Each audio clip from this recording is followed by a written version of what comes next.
Bismillahirrahmanirrahim. Assalamualaikum warahmatullahi wabarakatuh.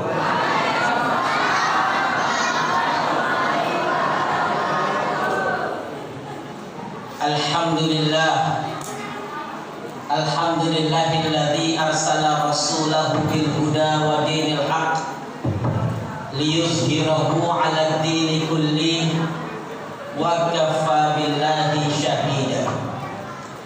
Asyhadu an la ilaha illallah wa asyhadu anna Muhammadan 'abduhu wa rasuluh. Allahumma shalli 'ala sayyidina Muhammad wa 'ala alihi wa ashabihi wa man tabi'ahum bi ihsanin ila yaumiddin, amma ba'd.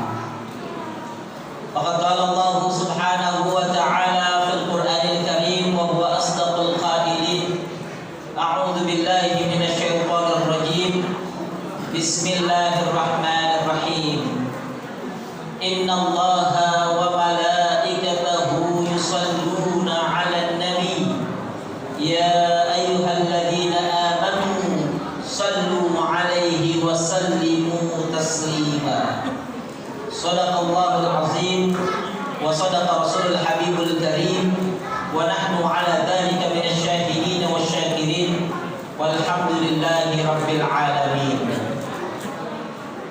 Yang kami hormati pimpinan DKM Masjid Ibadur Rahman Bapak Haji Widi Handoyo, yang mudah-mudahan senantiasa dirahmati oleh Allah Subhanahu wa taala, para asatidz, para kiai, Ustaz Dedi Kurniadi, Ustaz Arif, Ustaz Madhun, dan seluruhnya saja yang mohon maaf sekali tidak kami sebutkan satu demi satu, tapi tidak mengurangi rasa hormat kami kepada guru-guru kita semua. Yang kami hormati, ini remaja-remaja yang berkreativitas seperti yang melakukan hadrah ini, Masya Allah, dengan kompaknya, dengan semangatnya, mudah-mudahan menjadikan kita lebih semangat lagi dalam bersalawat kepada Rasulullah SAW. Juga remaja-remaja yang telah membuat hiasan ini, Masya Allah. Jadi harinya terasa beda, suasananya terasa indah. Jadi mari kita berusaha untuk mengapresiasi anak-anak remaja kita. Tadi kata Ketua DKM, for me ya, for me ini mudah-mudahan bangkit dan mudah-mudahan menjadi kebanggaan bagi kita bersama. Dan yang kami cintai, ibu-ibu yang dirahmati oleh Allah Subhanahu wa taala, semoga ibu-ibu senantiasa istiqomah dalam menjalani semua aktivitas ibadahnya, dan semoga ibu-ibu mendapatkan jannahnya Allah Subhanahu wa taala kelak. Amin ya rabbal alamin.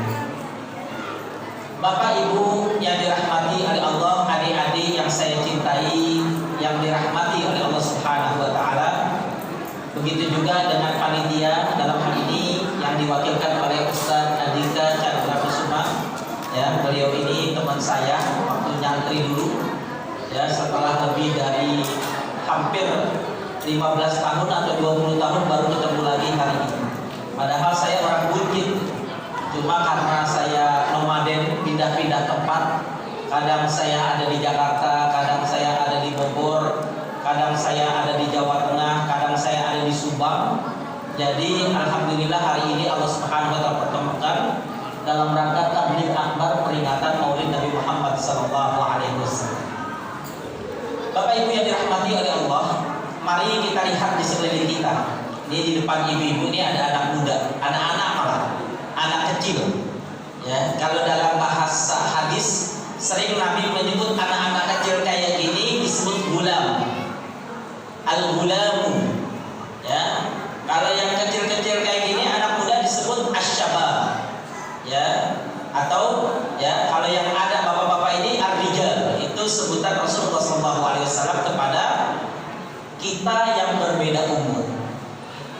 Suatu saat Rasulullah SAW ketika duduk bersama dengan anak-anak, Rasulullah SAW lihat ada anak-anak yang lagi ngambil makanan sembarangan. Kemudian Rasulullah SAW sampaikan, ya ghulam samillah wa qul bi yaminik wa qul mimma yalik. Kata Rasulullah SAW, anak kecil, makanlah dengan menyebut nama Allah. Makanlah dengan tangan kananmu dan makanlah apa yang ada di hadapanmu.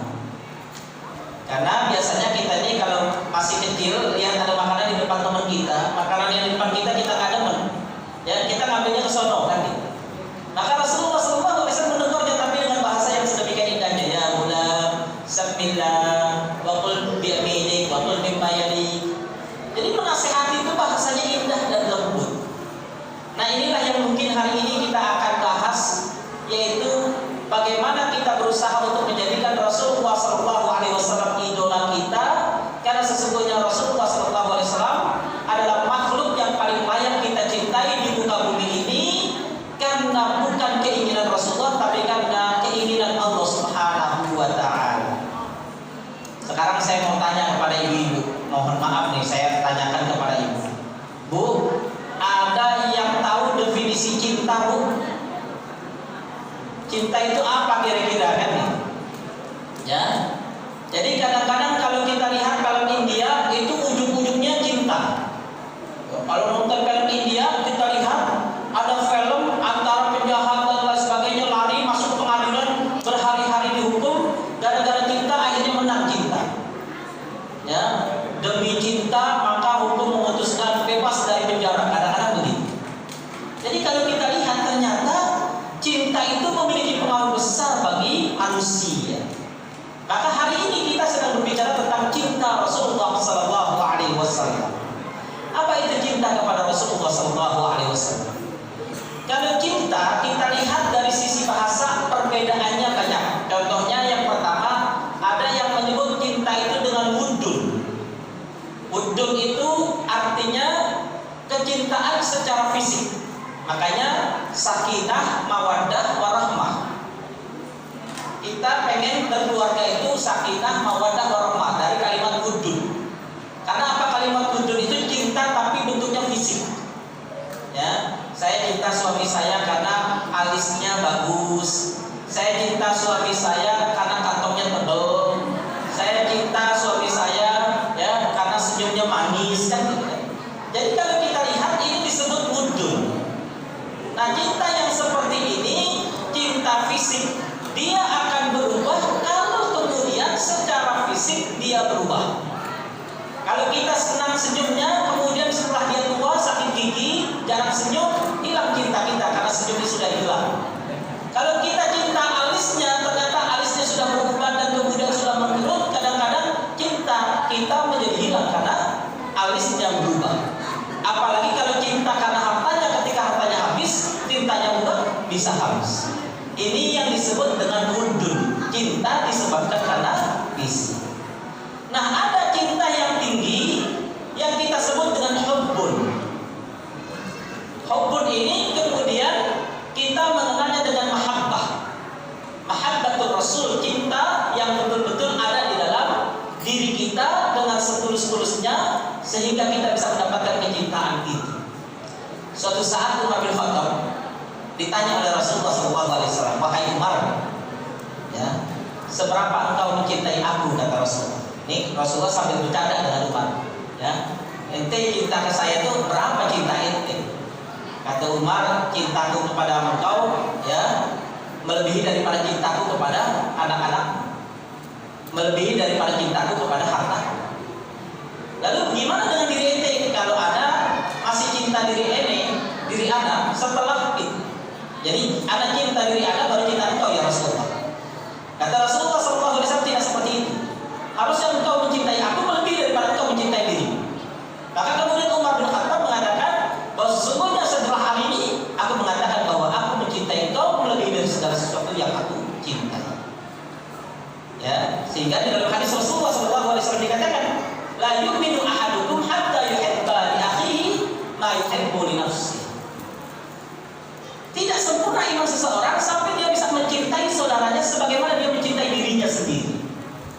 Ya, maka hari ini kenapa kita mengidolakan Rasulullah SAW? Perlu untuk kita ketahui. Apa ciri cinta kepada Nabi? Ciri cinta kepada Nabi sedikitnya ada 5.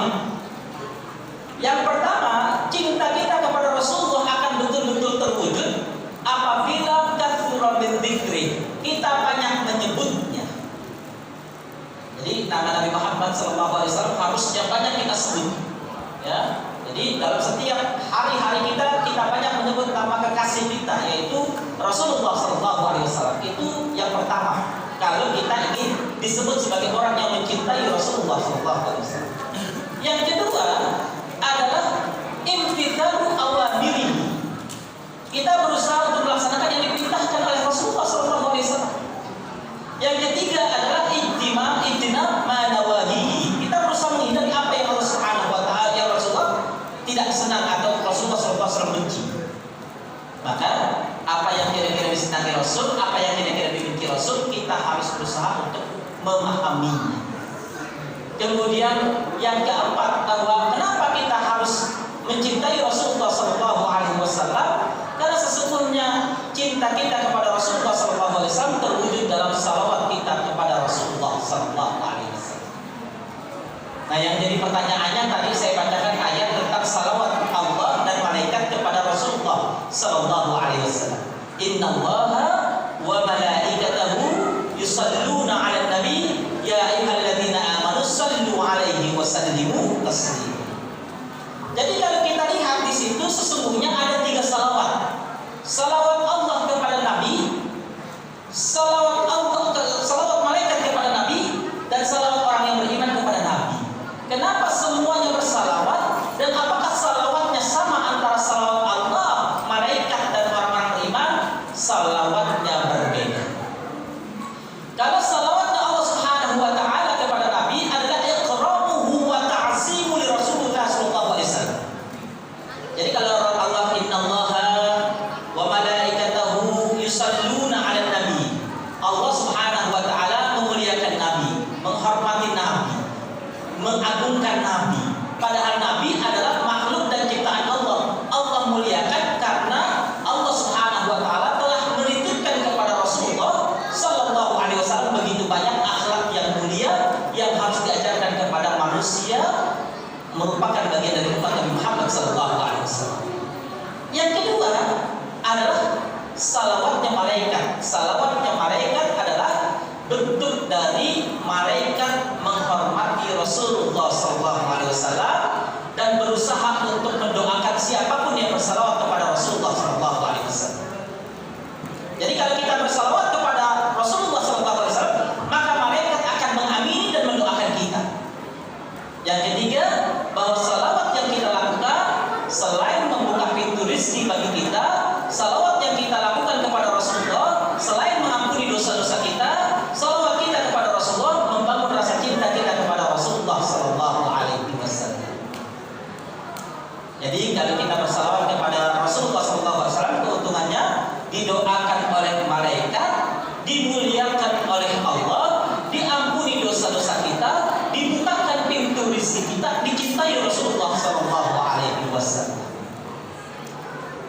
Bapak Ibu, alhamdulillah hari ini yang menjadikan penyelenggara Maulid kita ini anak muda. Kalau kita lihat dari tanda-tanda akhir zaman, ini dunia sudah mulai banyak yang terbalik. Kalau kita lihat 20-30 tahun yang akan datang, fitnahnya sudah semakin besar. Kalau anak-anak kita sekarang ini mungkin kalau 20 tahun yang akan datang barangkali umurnya sudah 35 sampai 30-an lah tahun. Kalau yang ini mungkin sudah 40 tahun lah ya, sekitar 20 tahun yang akan datang. Mereka lah yang harus mensejahterakan masjid ini. Mereka lah yang harus memakmurkan masjid ini. Kalau kemudian mereka tidak kita ajarkan dan kita dukung untuk program-program mereka, pasti suatu saat kita menjadi orang yang sangat menyesal di akhirat.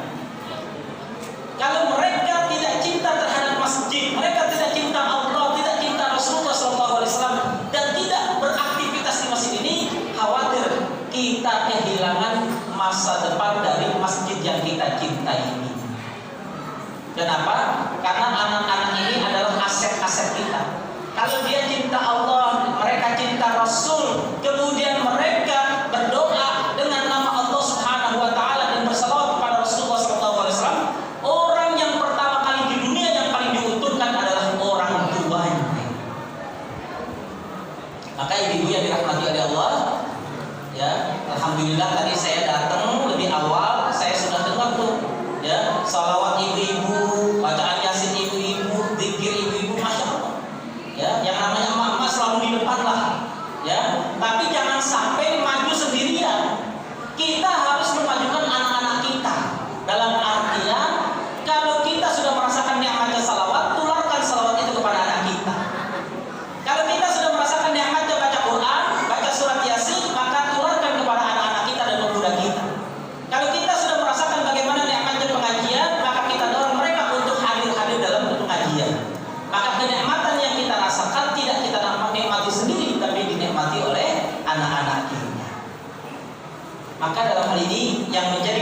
selanjutnya, kenapa kita harus mengidolakan Rasulullah SAW? Anna Rasulullah SAW lahu mumayyizat katsirah. Karena Rasulullah SAW memiliki kelebihan yang sangat banyak. Ini saya sampaikan, wahai anak muda, ya anak-anak, bapak-bapak, ibu-ibu sekalian, kenapa kita harus mencintai Rasulullah SAW? Karena Rasulullah memiliki kelebihan yang sangat banyak sekali. Kalau kita mencintai Rasulullah SAW, maka seluruh kelebihan yang dimiliki oleh Rasulullah mudah-mudahan bisa masuk ke dalam hati kita dan menjadikan bekal kita untuk kehidupan akhirat kita. Apa saja yang menjadikan kelebihan Rasulullah SAW? Yang pertama, anna Rasulullah SAW, anna Muhammad SAW huwa nabiyuna. Karena Nabi Muhammad adalah nabi kita, panutan kita, pedoman kita. Dan tidak ada yang bisa mengalahkan pedoman kita melebihi daripada Rasulullah SAW. Dan Allah Subhanahu wa taala sudah membuktikannya dengan ayat tadi, innallaha wa malaikatahu yusalluna 'alan nabi ya ayyuhalladzina amanu sallu 'alaihi wa sallimu taslima. Allah memuliakan nabi, maka kita kalau memuliakan nabi, Allah akan memuliakan kita. Itu yang pertama, kelebihan Rasulullah SAW. Keistimewaan Rasulullah yang kedua adalah lahul wahyu atau nazzala ilaihi al-wahyu. Allah Subhanahu wa taala menurunkan kepadanya wahyu. Nabi Muhammad SAW ketika menerima wahyu, wahyu itu datangnya dari Allah Subhanahu wa taala. Siapa manusia yang mampu berkomunikasi kepada Allah sepanjang itu? Setiap malaikat Jibril datang membawakan wahyu selama 22 tahun. Berarti Allah berkomunikasi dengan Nabi Muhammad lebih dari 22 tahun. Karena setiap ayat-ayat Al-Quran yang diturunkan itu kepada Nabi Muhammad. Kalau Allah Subhanahu wa taala berkomunikasi dengan Nabi Muhammad sedemikian panjangnya karena kecintaan Allah Subhanahu wa taala kepada Nabi Muhammad, kenapa kita tidak mencintai Rasulullah? Padahal Rasulullah sangat dicintai oleh Allah Subhanahu wa taala. Sehingga dari setiap waktu ke waktu didatangi malaikat Jibril dengan membawa pesan dari Allah Subhanahu wa taala. Itu yang kedua. Yang ketiga, bahwa sesungguhnya Rasulullah SAW memiliki kekhususan ya di dalam ibadahnya. Contohnya wisalus siam, Rasulullah boleh puasa sepanjang masa ya. Jadi Rasulullah SAW bisa puasa sepanjang yang Rasulullah inginkan. Kalau kita ini ada muharramat, ada yang tidak diperbolehkan, ada yang tidak boleh shaum wisol ya. Jadi antara Sya'ban dengan Ramadan tidak boleh disambung ya. Rasulullah boleh. Kenapa? Karena memiliki kekhususan di sisi Allah Subhanahu wa taala. Kemudian yang keempat, kenapa kita harus mencintai Rasulullah SAW dan menjadikan beliau idola? Li'annahu Allah Subhanahu wa taala syafa'atan uzma. Allah akan memberikan kepada Rasulullah syafaat uzma. Syafaat yang akan diberikan dan didatangi oleh Rasulullah sedikitnya ada 3 kali ketika kita nanti di alam kubur kita. Yang pertama, syafaat itu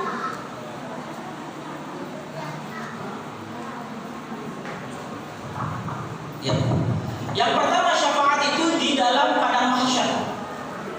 Jadi ketika Rasulullah SAW memanggil ummati, ummati, ummati, umatku, umat. Sebelumnya ditanyakan kepada Nabi Musa alaihissalam, kepada malaikat Jibril alaihissalam. Sebelumnya ditanyakan kepada malaikat Jibril, wahai malaikat Jibril, apakah sekelompok orang yang banyak itu adalah umatku? Kata malaikat Jibril, bukan ya Rasulullah.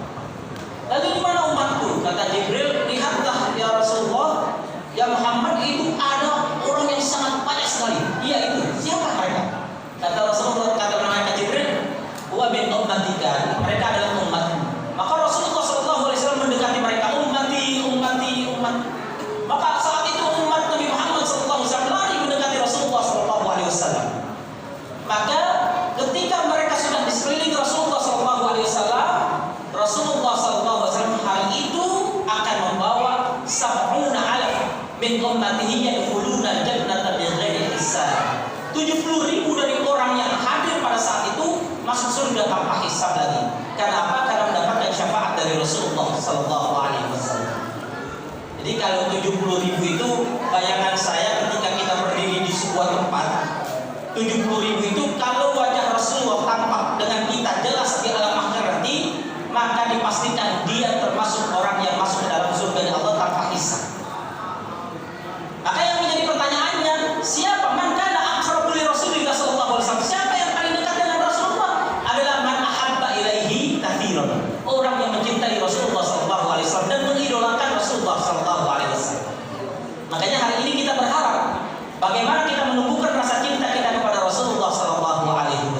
Itu yang pertama. Yang kedua, Rasulullah SAW akan berdiri di yaumul hisab, di yaumul mizan. Saat itu ada timbangan amal. Ada timbangan amal dari umat Nabi Muhammad yang timbangannya sama, kadang-kadang kurang-kurang sedikit. Rasulullah berdoa, ya Allah, ya ampunilah dosanya, ya Allah ampunilah dosanya. Sehingga kemudian timbangannya bisa menjadi sama, sehingga seharusnya dia mampir sebentar, dia tidak lagi mampir ke dalam nerakanya Allah Subhanahu wa Ta'ala. Itu yang kedua, Rasulullah menunggu umatnya. Padahal Rasulullah sudah sampai surga, kemudian kembali lagi untuk menjemput kita. Yang ketiga, Rasulullah datang di yaumus sirat, di atas sirat. Ketika kita di atas jembatan, banyak saat itu orang yang larinya, ada yang memiliki kecepatan seperti kedipan mata, ada yang kecepatannya itu seperti halilintar, ada yang kecepatannya seperti angin topan, ada yang kecepatannya seperti burung menyambar, ada yang kecepatannya seperti kuda berlari, ada yang kecepatannya seperti orang yang sedang berlari, ada juga yang tertatih-tatih dan terjatuh di dalam nerakanya Allah. Itu namanya sirat. Rasulullah di ujung sirat itu melihat siapa yang sering bersalawat kepada Rasulullah, siapa yang kemudian dia sering mencintai Rasulullah SAW. Rasulullah langsung angkat tangannya, Allahumma sallimhu, sallimhu min hadhihi al-afah. Ya Allah, selamatkan dia, selamatkan dia. Ada di antara mereka yang jalan yang hampir jatuh, Rasulullah SAW meminta kepada Allah diselamatkan hingga menuju surganya Allah Subhanahu wa Ta'ala. Kalau Rasulullah begitu mencintai kita, kalau kita tidak mengidolakan dan tidak mencintai Rasulullah, khawatir kita tidak akan pernah selamat. Terakhir, saya ingin menyampaikan satu ayat, qul in kuntum tuhibbunallaha fattabi'uni yuhibbukumullah yaghfir lakum dzunubakum, ya innallaha ghafurur rahim. Ya, bahwa Allah Subhanahu wa Ta'ala ketika melihat seseorang memiliki dalam hatinya cinta yang terbesar itu haruslah cinta kepada Allah Subhanahu wa Ta'ala. Tapi untuk menjadi syarat cinta kita kepada Allah diterima adalah fattabi'uni yuhibbukumullah. Ikuti Rasul, maka Allah akan mencintai kalian. Maka anak-anak kita ini kalau tidak mencintai Rasulullah SAW, bagaimana Allah akan mencintainya? Karena Allah memberikan syarat, Allah akan membalas cinta kita kepadanya dengan mengikuti Rasulullah SAW.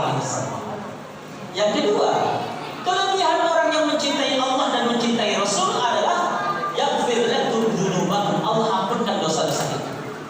Bu, dosa kita ini banyak sekali. Kita mau menghapusnya kadang-kadang kita bingung sendiri karena saking banyaknya. Maka Allah Subhanahu wa Ta'ala memberikan salah satu solusinya, perbanyaklah salawat, mencintailah Rasulullah SAW dengan sebenar-benarnya cinta, maka itu bisa menggugurkan dosa. Kalau kita cinta kepada dunia berlebihan, bisa nambah dosa. Kalau kita cinta terhadap suami berlebihan, bisa nambah dosa. Kalau cinta kita terhadap anak berlebihan, bisa nambah dosa. Tapi kalau cinta kita kepada Allah dan Rasulnya begitu besarnya, maka akan menggugurkan dosa-dosa kita. Maka mudah-mudahan Allah Subhanahu wa Ta'ala memberikan kepada kita pengguguran dosa-dosa karena kita mengidolakan Rasulullah Sallallahu Alaihi Wasallam. Barangkali itu yang bisa saya sampaikan untuk ceramah singkat ini. Mudah-mudahan dari apa yang kami paparkan pada kesempatan kali ini memberikan semangat kepada kita untuk membangun kecintaan kita kepada Rasulullah SAW, dan kita berharap agar kita menjadi umat yang dicintai oleh Rasulullah SAW. Demikian yang bisa kami sampaikan, mudah-mudahan bermanfaat. Doa seperti ini.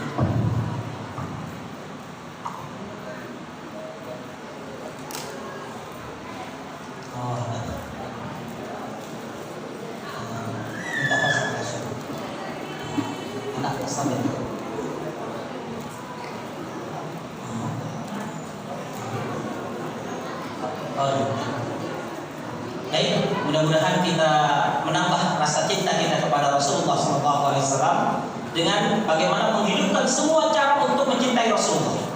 Ada di antara kita yang mencintai Rasulullah dengan bersalawat, ada di antara kita yang mencintai Rasulullah dengan berbuat berbagai macam aktivitas, termasuk di antaranya hari ini. Dan hari ini kita ingin mendengarkan dari teman-teman hadrah bagaimana kita ingin mendengarkan salawat sebagai bukti tanda cinta kita kepada Rasulullah SAW. Demikian, terima kasih. Jazakumullah ala ihtimamikum. Assalamualaikum warahmatullahi wabarakatuh.